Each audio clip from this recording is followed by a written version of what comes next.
Hello, my name is Masum Shariflu and I'm glad you are learning from Best Suffix Educational Channel. And in episode 30 of the PowerPoint tutorial series, I will discuss about the bubble charts in PowerPoint. So stay with me.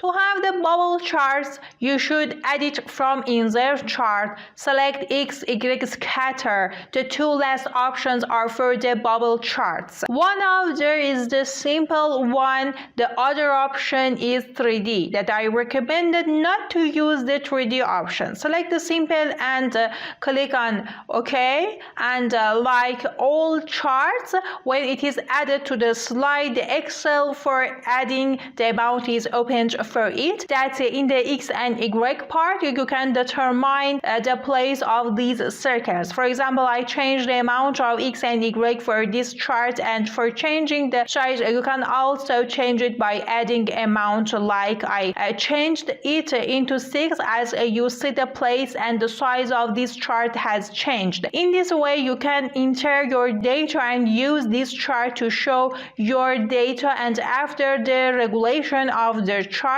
data from this menu, you can activate the data label option that our amount of the third parameter is shown for you. Thanks for watching this video. Hello, my name is Masum Shariflu. My specialty is graphic design and designing presentation slides with PowerPoint. If you need an engaging and effective presentation for your business or school project, I'm here to help you.